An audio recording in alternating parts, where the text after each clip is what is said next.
Welcome back for another episode of the Sales Development Podcast powered by Tenbound, hosted by David Delaney. My name is James Bodden, here to introduce episode 198, featuring Nelson Gilliat, author of Death of the SDR, Birth of Buyer Centric Revenue. Now, if that book title doesn't let you know a little bit about what this episode is going to be all about, then I don't know what to tell you. This episode starts off with Nelson sharing his journey on developing the buyer-centric revenue model and writing this book, how he got to this point.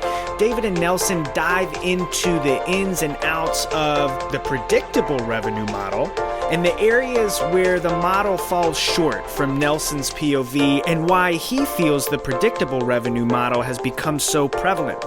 As the episode continues, Nelson breaks down the buyer-centric revenue model and its advantages in today's world based on some of the pitfalls that he mentioned when talking about the predictable revenue model. And Nelson goes deep on all of the pitfalls of prospecting. He holds no punches and really gives his honest view of the SDR role. At the 28-minute mark, David asks Nelson to define what quote-unquote proper marketing is, and Nelson's answer is super interesting.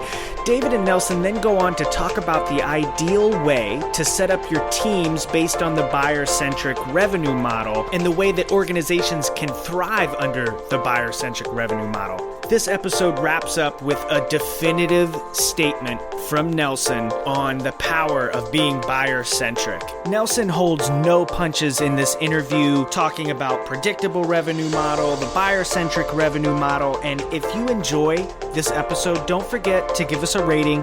Head over to tenbound.com, but for now, get ready for episode 198 of the Sales Development Podcast. Hello, everybody. Welcome to another edition of the Sales Development Podcast. I am super excited for this one. We are going to dive in with Nelson Gilliat, the author of Death of the SDR and Birth of the Buyer-Centric Revenue Model, Demand Generation at Center Base. Nelson, how are you doing today? Hey, David. Hey, everyone. I'm doing great. Thanks so much for having me. It's great to be here. We've got a lot of exciting things to talk about, so look forward to diving in.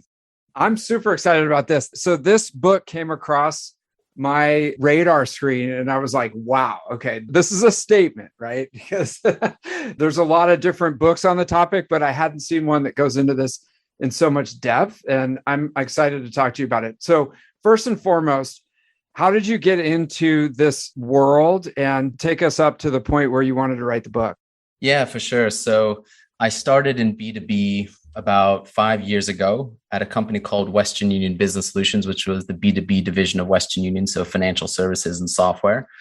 I started off as an SDR and then became an AE. And then I joined a very small startup called UserGems. I was a marketing tech startup, so selling to marketers, where I was this, sixth employee for a year. So I wore all the hats: AE, CSM, product marketing, demand gen, content marketing. And now I'm the demand generation manager at another tech startup called Centerbase, which sells into law firms. So I've been in the trenches and I've seen a lot. And, when I was at Western Union Business Solutions, I saw effectively the predictable revenue model, which is the model that I challenge in my book, and we'll talk about that. And I saw a lot of the problems that were in it, and I was trying to come up with, the solutions and fix it at Western Union. I was kind of like this annoying person at Western Union trying to change things, and I had no authority. And then I went to UserGems, and that was kind of a big pivotal moment for me, where I joined a 5-person startup, and I was able to see what you can do without the predictable revenue model straitjacket, and when you have to, build from the ground up, and you can't, you have no money to waste or time to waste in a startup. You have to be smarter. And so I think we had I saw what good marketing looked like and what proper sales looked like or can look like. And that was sort of like the beginning, of it all. And that's when I started to write the book. And so I've been writing this book for about 14 months, did a lot of research, spoke to a lot of marketers and sellers, and I published it about 2 weeks ago. And so what we're going to talk about today, just to kind of set the scene a little bit and put some stuff on the table, and we'll dive into it later, are 5 things. So kind of keep these 5 things in the back of your mind. 5 things that I think are dead in B2B marketing and sales because they're outdated and they're harming everyone, buyers, marketers, sellers, the companies and the VCs or the venture capital firms, to the extent that they adopt these 5 things. And therefore these 5 things should be eliminated. But these 5 things are: 1, the predictable revenue model; and 2, prospecting; 3, the sales assembly line; 4, commissions; and 5, quotas. And we'll talk about the predictable revenue model, but essentially it's prospecting and the sales assembly line. So, point 2 and 3 kind of fall under point 1. Got it. Okay. So just for people who aren't really familiar with it, tell us about the predictable revenue model and what is it and how has it been adopted? And then, what are some of the issues? Yeah, great question. So the predictable revenue model is the marketing and sales model that a lot of B2B companies are running on to some extent. And the predictable revenue model was, I would say, codified in 2011 in a book by Aaron Ross, based on his experience at Salesforce in the early 2000s. So this model really is about 20 years old, trying to kind of solve problems 20 years ago. And a lot has changed since then, obviously, right? Buyer preferences, technology, marketing, but the model has not. And the model really wasn't that great back then. I think maybe it was a really bad Band-Aid, and that Band-Aid is now infecting the wound. So it's getting more and more harmful as time goes on. And as I say, it's harmful to everyone, to marketers, to sellers, to buyers, to companies, and to the VCs to the extent that it's adopted. And so, the essence of the predictable revenue model and why I think today it's really setting up marketers and sellers for failure, it's 2 things. And as I mentioned before, the first thing is prospecting. And we'll dive into what that is and why I think it's bad. And the second thing is the sales assembly line. And just to kind of explain what that is, you have various different specialized sellers that the buyers kind of tossed from one seller to another. So in theory, it's the AE/CSM split, but in practice, there are often a lot more sellers involved beyond just those 2. And we'll talk about that. Got it. And why do you think that so many companies adopted the predictable revenue model, especially like in the software industry? It's essentially like almost like a standard practice. Yeah, for sure. So I think there, were legitimate problems back then that companies were trying to deal with. And then along comes someone who says, hey, this worked at Salesforce. And Salesforce is like, well, Salesforce. I mean, I don't know if I need to explain that to anyone on this call, but they're the premier, SaaS tech company. And so kind of everyone wanted to sort of emulate that, right? It's like you want to be like Mike if you're a basketball player. So they're like, okay, well, if it worked at Salesforce in the early 2000s, then surely it should work for us. And I think as we go through what prospecting is and what the sales assembly line is, it'll become very clear what predictable revenue was trying to do, what it was trying to fix. And I think why it failed to fix it and why I think it was kind of a really bad Band-Aid. And, when you don't fix a problem, and let's say you go to the doctor and they just load you up with morphine, it might feel a little bit good, but you don't understand that really that the problems beneath that are festering and they're getting worse. And so I would say that companies have grown despite the predictable revenue model. And, buyers buy despite it, marketers market despite it, and sellers sell despite it, not because of it. And so, what I would say is as we go through, it become clear, but essentially like where predictable revenue was at and why he kind of created it, when I say it's 2 things, prospecting, the sales assembly line, it's so because, sellers at the time had not only to do sales, helping buyers to evaluate and, if they purchased to be successful, but on top of doing sales, their actual job, they had to do bad manual marketing from the pre-internet era, the sort of marketing drudgery, telemarketing in particular. And we'll talk more about that. And obviously they were unable and unwilling to do that. They hated it and the results were dismal and you had to do it constantly and predictably in large quantities to produce any results, let alone results that were ROI positive. And therefore it was noticed, well, it doesn't make sense for salespeople to be doing this. So let us create a new role, which is really a marketing role called the SDR to do 100% of this bad manual marketing drudgery and we'll give it a new name called prospecting. And we'll go more into this because I think there's a lot of misunderstanding as to what prospecting actually is. And let me say here at the outset, because a lot of what I'm saying is going to be like a little bit of a shocker and put people off. My book, The Death of the SDR and everything, is not a knock to SDRs for the sake of putting people down. I've been in the SDR role, and like many, I hated it. I'm doing this because I'm trying to elevate marketing and sales. We have more productive and fulfilling careers, and we do more of the stuff that we like and a lot less the stuff that we don't like. But that is how SDRs kind of came about. That was the first thing that predictable revenue, called for SDRs. And then the second thing was a sales assembly line. So it kind of sort of applied, this idea of specialization. Well, it's like, okay, well, we have all this manual work that people are doing, even though a lot of them shouldn't be doing it, whatever. Let us divide and conquer. Let us apply, Henry Ford's factory model and create an assembly line of sellers. And so you'll have this seller handle that aspect of the sales process. In other words, they'll handle this aspect of the buyer and seller relationship, and then another seller to do the other. So in theory, you would have an AE who would do the initial sale, help a buyer to evaluate, and then you'd have a CSM who would help that buyer, if they purchased, to implement and be successful. And then in practice, that led to a lot more, subdivisions where you would have the AE, and then you'd have a demo specialist, and then you'd have an implementation specialist, and then a cross-sell specialist, an upsell specialist, a renewal specialist. And it's kind of gone like a little bit bonkers. And so that is sort of where predictable revenue is out sort of mentally, 20 years ago.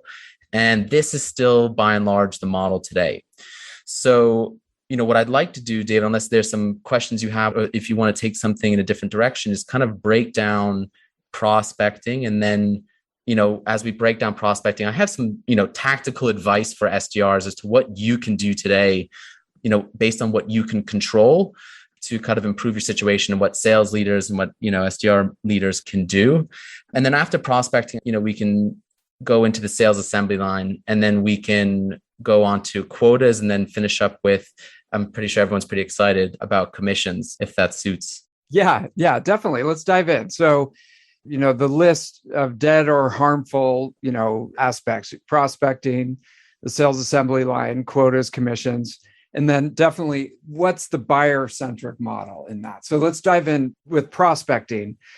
If the salesperson, doesn't want to do prospecting, then they created the SDR role. Then what now? So just to kind of paint the picture, I think David's the type of person that, he goes right for dessert at the beginning of the meal. And I think he's right to do this, because it's like, I'm knocking these things down, but then what am I replacing it with, right? And so just to sort of show what that looks like, the buyer centric revenue model throws the predictable revenue model out, which means it throws prospecting out and it throws the sales assembly line out. So instead of prospecting, it's proper marketing. And all marketing, as we'll talk about, is outbound. The only thing that depends is whether or not it's buyer friendly, it's ROI friendly, it's scalable, it's relevant, it has compounding yield, and prospecting is not that. And we'll talk about the difference between prospecting and proper marketing, but it's to eliminate all prospecting and only do proper marketing. And then the second thing is to get rid of the sales assembly line and have a one-to-one relationship between a buyer and seller, in which a seller is responsible for the buyer throughout the duration of the relationship. So they handle the initial sale, they handle implementation, adoption, cross-sell, upsell, and renewal. And there are no handoffs. And and then in addition to that, and this is aside from predictable revenue, so I'm not going to attribute these ills to predictable revenue and get it twisted, but I think these two things that we're saving at the end are really harmful to everyone, and that's commissions and quotas. And so these are two sales practices that have been around for a while, heavily debated. I've got some new, I think, insights into this, but I think they both should be eliminated. And so you'd get rid of commissions and instead pay sellers a proper salary and bonus. And we'll talk about why that is. And then for quotas, basically it's to kind of get rid of quotas as we know it. Like, it's okay to have, there's certain circumstances in which I would say quotas are acceptable. But the problem with quotas, as we'll tuck into, is that they are short-term, obviously tied to commissions, which I think we should get rid of. They're publicly displayed, or the attainment is publicly displayed relative to your peers. And they're considered like the only sales performance metric. And like, I would say the they're not the only one. There's various other ones that need to be taken into account. And we'll discuss why that is. But, I think there's a lot of issues with quotas that need to be addressed. So that's what the buyer centric revenue model is all about. And I think it'll kind of make sense as we sort of go through. Yeah. And it seems like it all kind of ties back to the quotas and commissions, because if the sales rep doesn't want to prospect and doesn't want to do the manual labor because they want to figure out how they can make as many sales as possible and hit their quota and get their commission, so they want to offload all that work to somebody else, then that precludes them from wanting to be a full cycle sales rep. Because back in the day, when I was first coming up in sales, there was no sales assembly line. So the salesperson had to do everything. But this is 20 years ago, right? This is before all this stuff came out. And so I've lived through this whole thing. The predictable revenue model was really interesting because as a sales rep, I never wanted to, spend the time doing the manual labor I just wanted to sell stuff so I could make my quota and collect my commission, right? Because that's what we do as salespeople, right? So it seems like it's all tied in to that. That's damaging the relationship with the buyer, probably. Yeah, commissions and quotas is part of it, and they're all related and interrelated and tied together, which is why they all have to go. And fundamentally, commissions and quotas are designed to pressure the sellers in order to pressure the buyers. So it harms sellers and it harms buyers, and therefore it harms the actual outcome that they're allegedly striving for, which is profit, which is revenue, which is the long-term buyer relationship. But even if we just struck out commissions and quotas, and if we kept prospecting the sales assembly line, we would still have massive issues and harm to sellers and to marketers. And so that's why it all has to go. But it's good that, you've noticed the interconnectedness of these things. And as we go through, they become even more clear. Got it. Okay, let's dive in. So, let's walk us through how it all, is, relates. Yeah. So let's start with prospecting, which I know a lot of people on this podcast, because there's a lot of SDRs maybe listening in, are very well familiar with. But there's a lot of things I think will kind of shock you about what I think about this. So what I would say is kind of know the truth about what prospecting is and what the SDR role is. So to me, prospecting is code word for bad manual marketing from the pre-internet era that annoys buyers. And primarily it's telemarketing, but that can also include the crummy email sequences, the LinkedIn messages, and bribery through gift cards. And that's what I think what prospecting is. And so the SDR role is 100% dedicated to that. And again, it's primarily telemarketing. And I emphasize marketing and telemarketing because I think the SDR role is disguised as a sales role deliberately. And they do that, and they made it a often required stepping stone for aspiring sellers to get into sales, because otherwise they'd have trouble filling this role. So I think there's a lot of smoke and mirrors that go on, but don't get it twisted. At SDRs, it's a marketing function to generate demand or pipeline for sales. You're setting appointments for sales. And so it doesn't matter whether or not you report into sales or not. Half the time I think it's sales, half the time it's marketing, but it doesn't matter. It's a marketing role. And so what I'll say about prospecting is that prospecting fundamentally defies how modern buyers want to and can be marketed to. Buyers are really annoyed by all this intrusive outreach over the phone, over email, over LinkedIn message, or physical mail. They do not care for the irrelevant quote unquote personalization about where they went to school or live, or that they like cats, or that you sent them a video with their name on a whiteboard, or that you're bribing them with a gift card in exchange for a demo. And they're also really annoyed with manual qualification and demo scheduling. They want to qualify themselves on the website and book a demo directly with the seller from the seller's calendar. And so there's a lot of friction that kind of goes on in prospecting that kind of annoys buyers. Now, I also want to talk about sort of prospecting is very resource intensive. It's enormously time, labor, and capital intensive, which is why a lot of people outsource it, which doesn't make it good. It just makes it less awful.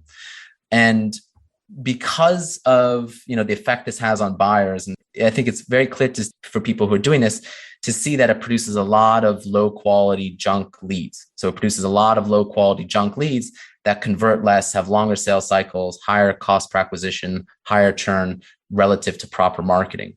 So it's not to say that by doing prospecting, you can't book meetings and you can't even generate revenue. It's that there's a massive, when you compare that relative to proper marketing, there's a massive difference. And, just prospecting is just, the results are really dismal. And so in addition to that, there's an opportunity cost where I think that to the extent that you do prospecting, you are crowding out investment in proper marketing. So marketing has to spend a lot of money, hiring SDRs, training them, coaching them, management tools, lead routing, all the tools, process, whatever. That's a lot of money that's being diverted away. Now, I would also say the effect that this has on talent should not be underestimated. I think a lot of people can relate to this. Prospecting is undesirable. It's laborious, and it's got a very low probability of producing results. So it's quite fruitless. And that's why, right, it has to be done constantly in large quantities and predictably to kind of amount to anything. So it's very natural that those who do it hate it, and they experience really high turnover, lower tenure, lower performance, or, whatever quota attainment and whatnot, and low job satisfaction. And I think it turns off a lot of people to sales because, again, it's disguised as a sales role, even though it's a marketing role. Don't see a lot of people kind of coming out of college, gearing up to essentially be a telemarketer. And I don't think a lot of parents, aspire for their kids to be like that. I certainly did not aspire to that. And when I realized kind of when I was 23, what the hell I ended up getting myself into, because I wanted to be in sales and I was in this SDR role, I was like, oh my God, so this is what they, meant. But anyway, and so I fundamentally think that prospecting is kind of, it's a denigration of the marketing role. And to the extent that sellers do it or AEs do it, which I think is completely inappropriate, I think it's denigration of the sales role. So what I would say, again, to the extent that anyone does prospecting is the extent of their self-harm. It harms your growth. It makes it slower, harder, more costly. Any sort of sales leaders that want to, or marketing sales that kind of want to elevate their, profession or ensure the success of their people as well as their own, I would fight against any or all calls to do prospecting and focus entirely on proper marketing. And let's talk about proper marketing, because again, all marketing is outbound. The only question, right, is it buyer friendly? Is it scalable? Is it relevant? Is it ROI friendly? And, marketing needs to be very careful with, being accountable to revenue, to qualified pipeline, to conversion rate, sales cycles, ACV, cost per acquisition, churn. You can't put garbage in. You can't just be generating a whole bunch of leads. You really need to make sure that you're being efficient and effective and bringing quality in. And proper marketing, what that looks like, there's so many different methods that you can do nowadays. And for example, that could be, buyer self-service to the extent that they want / the freemium model, which is known as PLG. That could also mean podcasts like this one. That could be LinkedIn organic. So posting on LinkedIn, commenting. That could be thought leadership. That could be ads, on paid social, LinkedIn, Facebook ads, Instagram ads, YouTube ads, whatever. That could be events. That could, summits, conferences, whatnot, webinars, word of mouth, which is really huge right now. A lot of people, buyers are buying because they're hearing it, through the spread of word of mouth, through their peers and various online networks and stuff. Really good content marketing with good distribution on social, in-product promotion, having a compelling narrative about, why, your buyers need to act now, review sites, case studies, partnerships, influencer marketing, community, referral campaigns, recycle campaigns. I mention all of these because there's so much that marketing can do nowadays. And this is how buyers are actually buying. This is how buyers want to be marketed to. And so there's a plethora, and it's all outbound. And so this idea that unless we go and annoy buyers with this kind of bad manual marketing from the pre-internet days, they're not going to come in the door is false. Proper marketing woos buyers, gets buyers interested regardless of company size. They will come to you all the same from proper marketing because you market to people.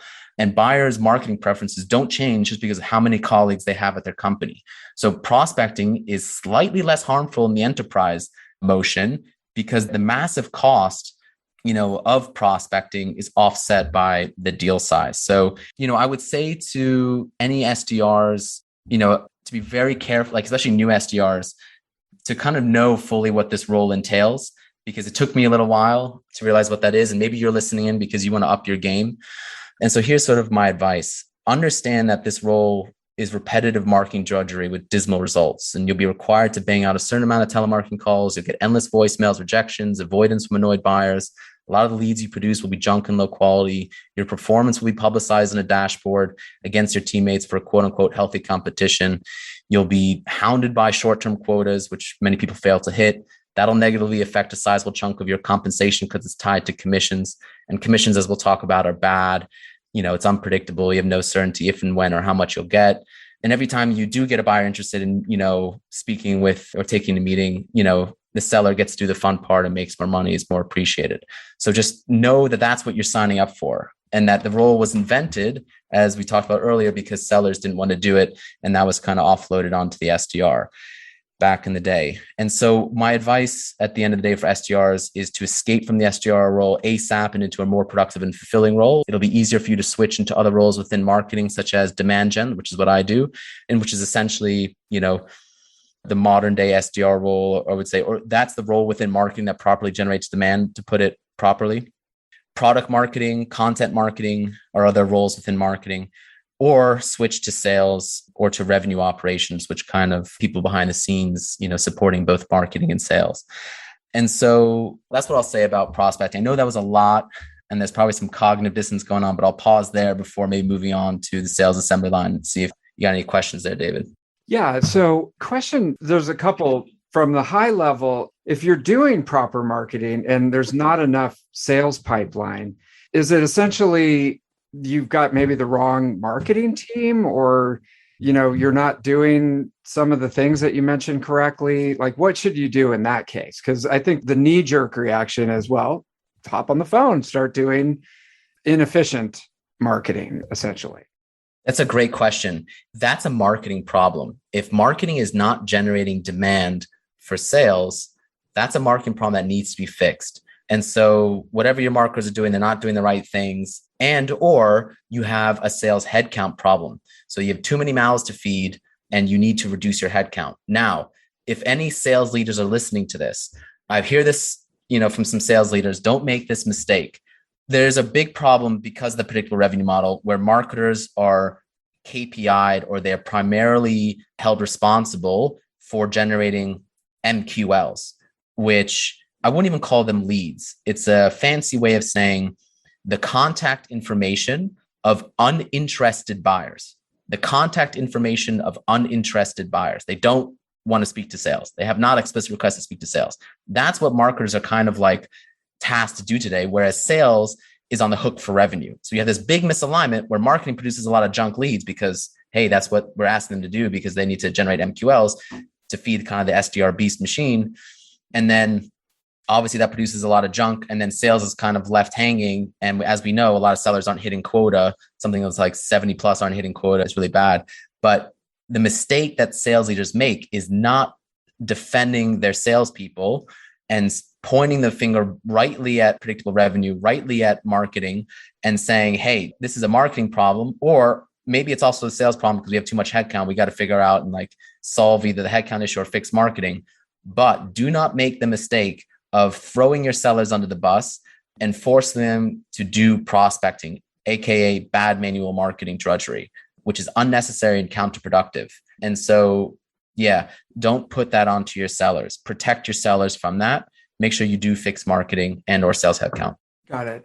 And then with the inbound leads that are coming in your model, they should all be followed up on, depending on the quality, by single sales rep. And so if you see some of the inbound leads are not followed up on, or they're just like stagnating, what do we do in that case? Because that's usually what the inbound SDR would do. Yeah. So the thing with the quote unquote inbound SDR, because what we're talking about here is manual qualification and manual demo scheduling of an interested buyer that wants to speak with sales. And so the way to do that is automatically on the website, which is what buyers want, just like you maybe on ZocDoc, book a doctor's appointment, you put in your details, whatever questions you want to answer, and then look at a seller's calendar and book a meeting, boom, done. And, not tell buyers, hey, book a demo, but actually it's not a book a demo. It's really like, an SDR is going to call you or email you out the blue and ask you a whole bunch of questions, and then maybe you'll get a demo. No, do that qualification, that scheduling automatically on the website, reduce that friction and get that meeting ASAP. Now, if for some reason a seller is not taking those meetings, that's an issue for sales. Like, why was that seller not taking those meetings? Now, do you have too few sellers who can't handle all the demand? well, maybe we need to hire more sellers, which is a good problem to have. Better than the other way around. But yeah, it's not to insert this, I would say unnecessary and counterproductive mid layer that buyers don't like and is friction. Yeah. Okay. And then with the SDRs, like there's this whole pipeline, basically like the people pipeline, right? Of people who are getting into the tech industry for the first time, and they might have been studying like liberal arts and stuff like that. And they're just like, okay, I need a job, basically. So I'm going to get into SDR work. They don't have the skills necessarily to go into some of those other positions that you said. So I guess if there's no entry point on the go-to-market side, like, does that just close the door for people that have no background or skills? Or how do they get into tech companies if they can't, get in as an SDR? Yeah, I would disagree with that completely and say that you can and should be able to get an entry-level job in marketing or in sales or in revenue operations, as you do in any other department, HR, finance, IT, product, whatever, coming out of college. And for marketing and sales, you might even say, hell, maybe even out of high school, and certain candidates. But you don't need you go into sales, the companies are supposed to train you. You're supposed to learn on the job. You're supposed to kind of do some self-learning as well. What companies really need to be thinking of is that they are taking really promising young talent. Hell, I was an SDR when, I'm half promising. I'm not that bright.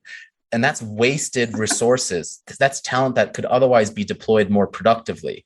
So you're wasting people like soldiers are wasted in battle, charging uphill into a machine gun nest needlessly. And so companies are wasting this young talent who are graduating from college and for some reason find themselves, if they want to go into sales, in a essential telemarketing role. And so I think it's a massive waste. You can go into marketing, you can go into sales. And so my advice to SDRs earlier about switching into a more productive role as soon as possible in marketing or in sales, you can do that, with no experience. Like I know sometimes they put experience on resumes. It's all kind of hocus pocus, typically by HR, but you don't need it. And so any role that I've had in B2B, you don't need experience for, just the right, attitude and ability and potential is what I would say. So I think we are wasting young people and, putting them through the cannon fodder. And then also we're turning off a lot of people who look at that job description of an SDR and say, yeah, you know what, I'm going to go do something more fulfilling. I don't want to deal with that. And so I think we're turning off a lot of talent too. It's true. With sales, I mean, one of the things about sales is if, you don't actually need like a higher education or anything like that. If you're just good at selling, then you get a sales. You don't have to necessarily, go through this assembly line. And marketing too. Yeah. Sorry to cut you off, but no problem. A content marketing manager is basically someone who just kind of like writes blogs or social media posts or stuff like that. So if you're a good writer, check that out. Product marketing manager is someone who's just trying to communicate through writing, again, the value of a product in various different forms on landing pages, on a website, things like that, in advertisements. So it's more writing. And then there's roles within marketing. Yeah, you really don't need, the entry level, you don't need an experience, and even graphic design and, to be video production. A lot of marketers are now leaning in heavily to video, or demand gen. I think the entry level demand gen role is demand gen specialist. And, you don't need, so really I encourage you guys, there's a lot of entry level opportunities out there that are more productive and fulfilling within marketing and sales and even in revenue operations. I think it's like, RevOps analyst or something like that is probably the entry level title to kind of be shopping for. Got it. Okay. And so with the assembly line, you cause that whiplash with the buyer. But, tell me more about the quotas and the commissions. This is really interesting. Yeah, I do think it's important actually to just rest a little on the sales assembly line before moving on to that. And I'll wrap that up briefly. Buyers want a one-to-one relationship with a seller that's accountable to them throughout the whole relationship. They really don't want to be tossed from one person telling like, who's my point of contact? And, oh, well, you're making the promises, AE, but then the CSM is going to deliver it. And then I got to rebuild the whole relationship again with this new seller. And this new seller has to learn everything that the old seller knew, and everything's just going to take longer and be more difficult. And so I think if we introspect and we look at how relationships influence our own purchasing decisions in our own personal life, from your barber or your doctor or your real estate agent, you've got one person that you typically want a strong relationship with. You don't want to kind of be tossed around like a hot potato. And I think sellers are also very good at recognizing when buyers change during the relationship. If your champion quits during the sales process, that could torpedo the whole deal. And then for some reason now sellers or sales leaders aren't as quick to recognize the risk when we deliberately initiate a change in the buyer relationship with sales handoffs. And I think sellers should also want a one-to-one relationship with the buyer. It's more ownership and responsibility. It's more growth and efficacy. It's more fun and satisfaction. You have more expertise and you'll be more successful. A happier buyer means a more successful seller. And the seller will be more well-rounded and productive because they've got, all this knowledge, of how to help a buyer throughout their whole journey. It's really about building your book of business and not just being on this assembly line. And I think one of the data points is we see how AEs are suffering under this assembly line with the high turnover, low tenure, low productivity, low performance, so many missing quota, whatnot. And so I think, sales leaders really need to examine whether or not we've set up these sellers for failure with the predictable revenue model that begins with repetitive, marketing drudgery, the SDR role, and that it ends with a partial responsibility and ownership, with the sales assembly line. And sales leaders themselves, who are on the hook for the predictable revenue model, in part, they're also suffering because their leadership tenure has been declining. In 2010, the average VP of sales tenure was 26 months, and that has declined every year as of 2017, which is a little while ago. Now that sits about 19 months. I think that's even less now. And don't forget, predictable revenue came out in 2011. So that is the sales assembly line in a nutshell, why we should get rid of it. Harmful for buyers, harmful for sellers. Any questions on that, David, do you think, from the audience before we move on to quotas? Yeah. So if you're looking at the VCs, or the board type of angle on this, and they look at it and they go, well, for all of our investments that we've made that have gone well, they've had the predictable revenue model plugged in. And so let's just leave well enough alone and just do it again, right?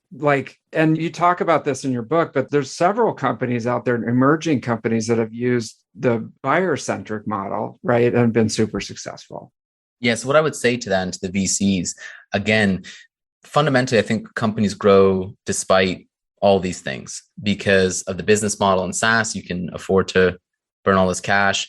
The way that companies are misproperly valuated and sold in, there's a bit of, screwed up stuff there in how VCs buy and sell companies, how companies are growing or how they calculate the profitability of companies. So there's some things that are messed up, but fundamentally buyers buy despite this model because they want the software. And so they're willing to put up with a bunch of bull crap. Sorry for the cursing. And that sellers will sell despite this stuff because you want to make ends meet and you don't want to give up. And marketers the same. And VCs are kind of cool to blow a lot of money needlessly and sort of artificially, I think, inflate the real value of companies. So I think there's a lot of artificial inflation of a company's actual profitability. And there's a little game of hot potato that goes on between buying and selling companies and how they're valued. So, if you're a VC and you want to be smart and, you want to, this is a massive competitive differentiator, the buyer centric revenue model. So the people who adopt that first, you have a massive leg up on the competition. You'll grow better, you'll grow faster, you'll grow more at less cost. And so with these VCs, that means more money to invest in more companies to return a greater return on your shareholder. For your CEOs, that means you don't have to fricking, sell your kids and your wife and everything and your grandmother in order to produce a company that's going to take 20 years. You can probably, grow your company faster, quicker, and, easier. So, yeah. I love it. Okay. All right. So this is like the sacred cow, right? The quotas and commissions. I mean, let's do it. Why get into sales if I'm not going to, age 20 years in one quarter and make a lot of money? Exactly. I think this is a real blight on sales because I think, as we know anecdotally, a lot of people are turned off to sales because of quotas and commissions, and rightly so, because again, their purpose, despite all the alleged justifications, which we'll talk about, is to pressure sellers to in turn pressure buyers. And that's a real turnoff to sales. And it's one of the reasons why I'm no longer in sales and why I want to be in marketing. Now, the problem with quotas. Okay. So we mentioned that a little bit earlier. Yeah. The problem with quotas is that they're short-term primarily, the monthly or quarterly when they should be annually, and reduce this unnecessary pressure of constant quotas. And again, the way that the buyer and seller relationship is long-term. The way you get profitability is having long-term relationships with buyers. And so you need to eliminate this short-term mindset and eliminate this pressure selling. And that can really be felt by buyers and turn them off. And so, another really bad problem with quotas is that they are publicly displayed. Their attainment is publicly displayed relative to your peers on the dashboard. I think that should be a private matter between a seller and a manager, not something to, put against your peers for quote unquote healthy competition. You're a sales team, you work together. I don't see other people's performance on my marketing team or whatnot. I don't see their, when they were doing performance reviews, I don't see any of that. That's between the manager and the employee. Another thing is that, or another big primary thing that's wrong with quotas, it's that it's not the only sales metric or performance metric. And this is really important because this will tie into commissions. So let me stress this. Everyone kind of like grip your seats here. A seller can only partially influence a buyer's decision to buy. Okay. They can only partially influence a buyer's decision to buy, and therefore they are only indirectly and partially measurable for revenue/quota attainment. The seller can do everything right, but it's still the buyer's choice to buy. And the buyer may choose not to for a variety of reasons unrelated to the seller and outside the seller's control.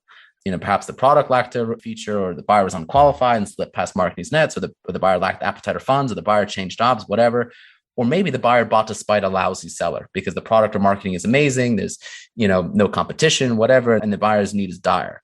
So, I would say, if anything, marketing probably exerts a much greater influence on the buyer's decision nowadays than sales. Marketing is bringing the buyer, at least in the initial sale, but oftentimes in the cross-sell, upsell, or the renewal, the buyer is exerting a much greater influence these days. But nevertheless, marketing, product, and sales can only each partially influence a buyer's decision.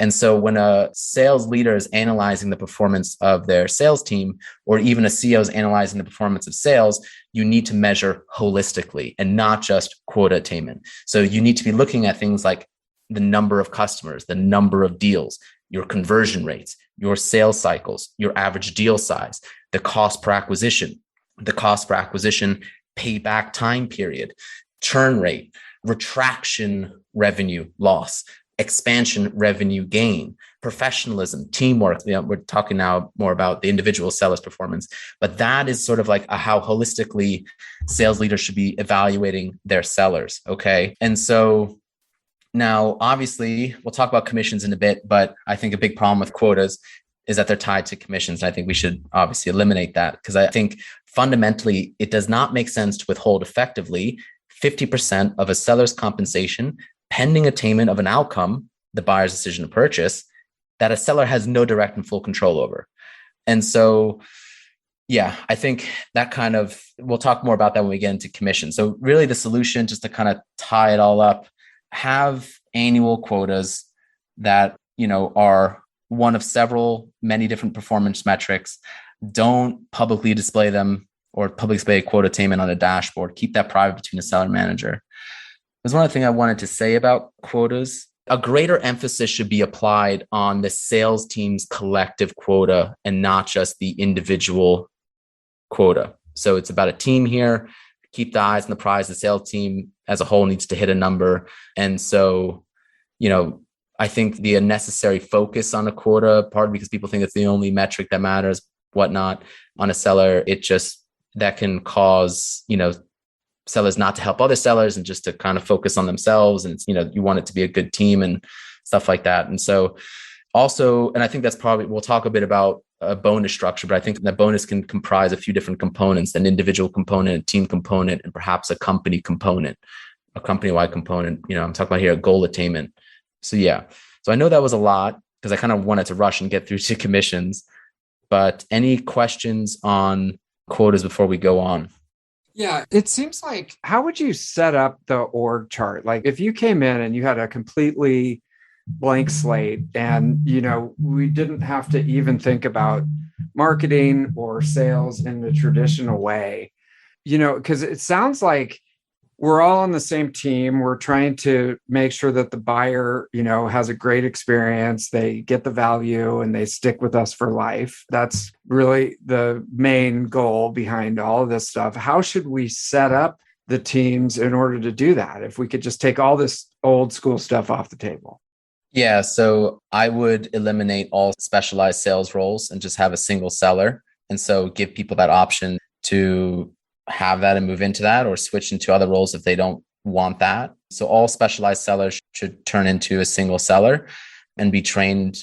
So, and then you'd get rid of, any prospecting, whether that's the AEs that are doing some extent of that, or SDRs. And so in which case you would get rid of SDRs and you would offer them an escape route, which they would very much be glad for, to other more productive roles, as we talked about in marketing and sales. And I think sellers would thank you. SDRs would be the first ones to thank you as well.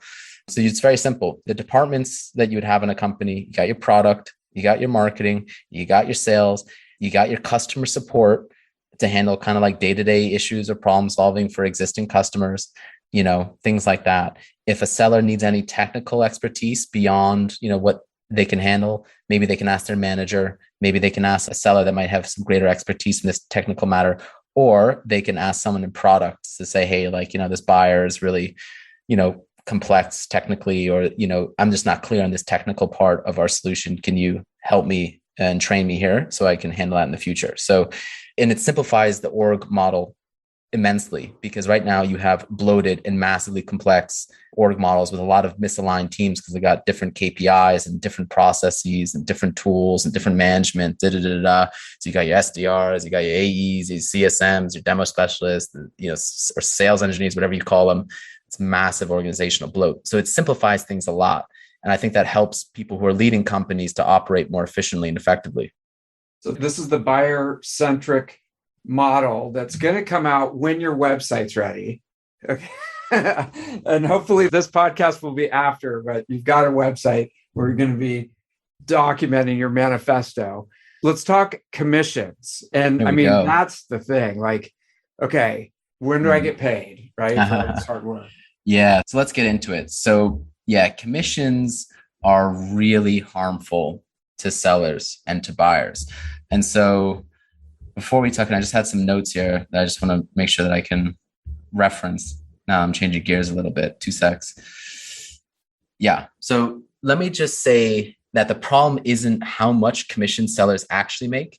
It's that commissions itself are inherently bad because they are inherently unfair, deceptive, unpredictable, improbable, and instill unnecessary and counterproductive pressure on a seller, and therefore it's harmful to buyers, sellers, and the companies that use it. So eliminate commissions and pay sellers properly with a salary and bonus. The alleged justifications for commissions, primarily 1, that it attracts and motivates sellers, and 2, that it reduces the cost and risk of employing sellers, are just smoke screens, which in fact are not true, to disguise the real hidden purpose, which is to, again, pressure sellers to pressure buyers while unfairly paying sellers by withholding effectively 50% of their compensation pending an outcome, which again is the buyer's decision to purchase, that the seller has no direct and full control over and only partially influences that. So for the moment, hold this in your mind. Commissions are a false carrot and stick that sellers are taught to yearn for. And once the truth about commissions is more widely understood and more sellers catch on to that shell game, that house of cards is going to fall. And it'll start with the best sellers who are going to want a proper salary and bonus. And because of the best sellers, they'll command the highest salary and bonus. Now, we already talked about how a seller can only partially influence a buyer's decision to purchase. And the only way a seller can influence a buyer's decision to purchase is controlling the inputs, their expertise, their helpfulness, their likability and trustworthiness, the quality of their demos, their question handling, the follow-up proposals, etc. As a sales leader, the only way that you can help those sellers is with the right hiring, the right training, the right coaching, the right culture, the right process, the right tools, the right metrics, and the right compensation. Now, the popular compensation model today for sellers is half salary and half commission. So 50% of a seller's compensation is guaranteed and predictable. That's your salary. And the other 50% is variable and unpredictable. That's your commission, provided quota attainment. Now, let me stress, commissions are not icing on the cake like a bonus is. Commissions are half the cake that you may never eat. They symbolize effectively 50% of a seller's missing salary. It's basically half now, half later when the job is done. Oh, and don't forget, that outcome of the job being done is largely outside of your control. Now, $1 of commission and $1 of salary are not equal. I'll repeat that. $1 of commission and $1 of salary are not equal. Commissions are overwhelmingly unfavorable in terms of risk, predictability, probability, simplicity, transparency, taxes, and loans. Commissions are unpredictable and erratic. You don't know if, when, and how much you'll receive. Commission structures are typically complex with various accelerators, decelerators, thresholds, clawbacks, timeframes, and nuances that are really hard to understand and change every year. And commissions are taxed higher and make it harder to get a loan because it is variable income. They take time to generate depending on your ramp up time and your sales cycle, which can be 6 months or more.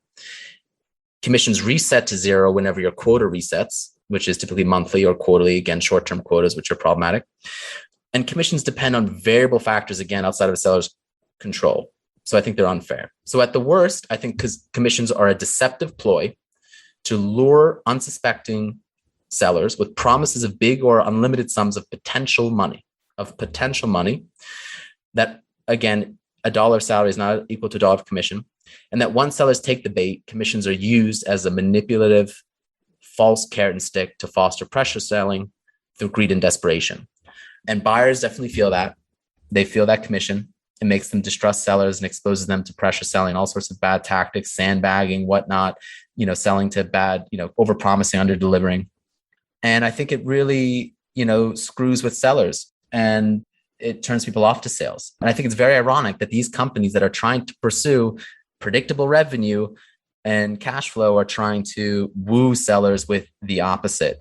No other department is paid commissions. And I don't think they would want a commission. If they did, there'd be like a revolution or a revolt. These, these companies themselves, they don't compensate themselves with commissions from their customers. They don't pay their vendors with commissions. And so it's only sales here that is being screwed. And I think it's very, coincidental, or rather incidentally, sales leaders, VPs of sales and chief revenue officers at young companies are kind of waking up to this fact, partly because equity works in a very similar fashion. And they realize they should not rely on that, especially since, like sellers, they share short tenure. And therefore, many sales leaders are fighting for salary and bonus. And so I think sales leaders should think twice about paying their sellers with the very same uncertainty and risk that they themselves wish to avoid. And so there are a lot of examples of B2B companies that have eliminated commission and have done really well for themselves. That includes Microchip Technology, Culture Amp, Pluralsight, Monday.com, Backblaze, and Legion Logistics. There's also plenty of B2C companies that have also done the same, like Charles Schwab and Tesla. Yeah, so pay your sellers a salary and a bonus. That is going to be super attractive to, I think, the best sellers, that predictability, that fairness, all the different things that we talked about. Yeah. So interesting. It's almost like the commission plan was invented, million years ago. I don't know when, but it was essentially, we don't have the money to pay you. So once we get the money in, then we'll pay you.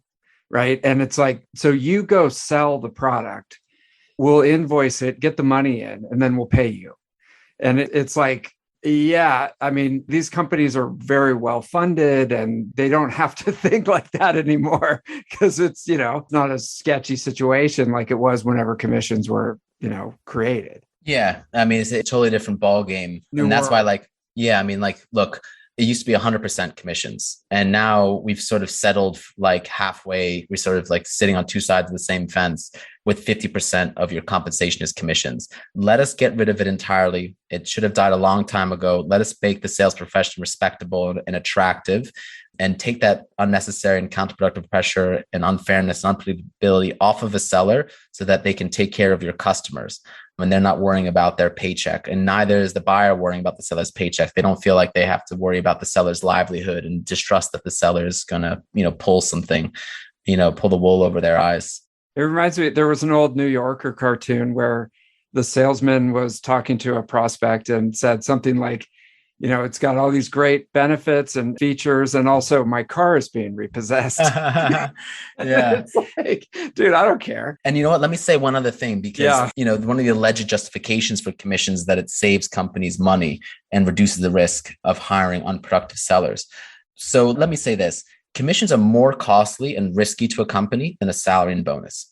Commissions are more costly and risky to a company than a salary and bonus.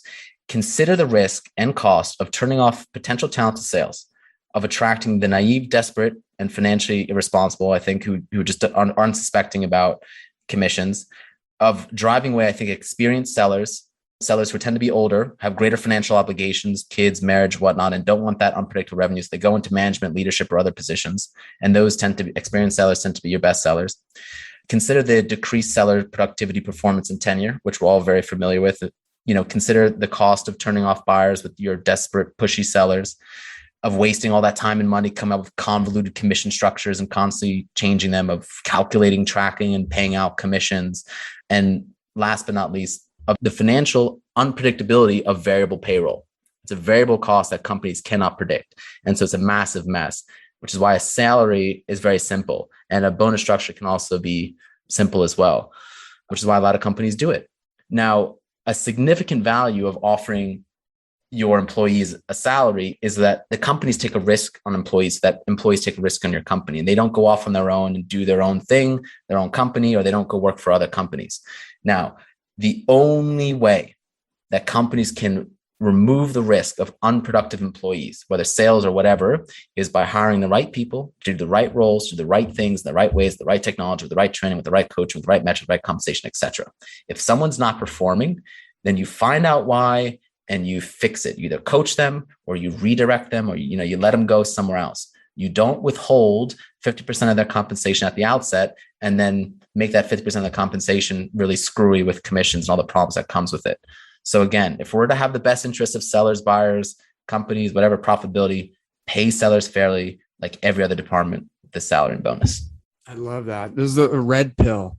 You've taken the red pill, everybody. You should have called the book The Red Pill of B2b Sales. This is great. So, and all that stuff's in the book, right? So they can get that. That's right. The book is available on Amazon. It's, Kindle. It's free if you have Amazon Prime. I'm working on the paperback. Trust me. So if you're a little bit old fashioned, bear with me and follow me on LinkedIn, Nelson Gilliat on LinkedIn. I'm dropping a lot of content, posts and comments and stuff about this stuff. And I think, you'll get some more digestible bites. And I'm getting better at explaining this stuff too, so maybe as time goes on, especially with my LinkedIn, where it's shorter, it'll be more concise. Oh, yeah. No, if you're looking for Nelson, he'll be in the comments of anybody that posts about prospecting or SDR stuff. You've been good about that. Is that your PR strategy? I'm going to get in the comments. Partly, I think there's, LinkedIn's a great place to have respectful discussion. And for the most part, I really appreciate everyone's engagement, and please weigh in respectfully. Yeah. It's a wonderful community out on LinkedIn, and that's where a lot of people are going to learn. And it's also, it's one of the proper marketing tactics is LinkedIn organic. I found you. This is interesting. So, and I brought up, this is a post from Aaron Ross that came out a week ago. I don't know if you saw this. It says, "My 2 cents in the game, a long time and observing humans and growth. However much you hate outbound calling, emailing, or outbound anything, whether as a buyer or seller, number one, it works. Number two, it's going to continue to work. And number three, it'll evolve, but it's not going away." So I think the next stage is to... Well, you should read my response. Oh, are you in there? Okay. I said, okay, so here we go, guys. Respectfully disagree, Aaron Ross. If there's one principle in good business, it's being buyer-centric. A lousy buying experience induces buyers not to buy at all, or as fast, or as much. Companies that are not buyer-centric are less profitable because growth takes longer, is more difficult, and costs more. They also expose their flank to competitors that are buyer-centric. Product teams get this and achieve more profit by being buyer-centric and providing a better user experience. Marketing and sales, meanwhile, are losing profit by not being buyer-centric and providing a lousy and unnecessarily complex buying experience. Is it because marketers and sellers don't get buyer centricity? No, most do. Rather, it's because they're jammed into an anti-buyer centric model that forces them to do things that buyers hate, like telemarketing and sales handoffs. What model, in essence, calls for telemarketing via SDRs and buyer handoffs, the SDR CSM split? That model is predictable revenue, which is what most companies operate on for now. Many marketers and sellers are waking up to that fact that the predictable revenue model doesn't work and is dead because it's not buyer-centric. I love it. Thank you for listening to the Sales Development Podcast, the only audio forum 100% focused and dedicated to sales development, with your host, David Delaney. Please be sure to subscribe to the show on YouTube and take a moment to leave us a review on iTunes. Your support makes our show possible. If you are struggling with your sales development program, contact us at tenbound.com for a no-obligation exploratory call. Again, that's tenbound.com.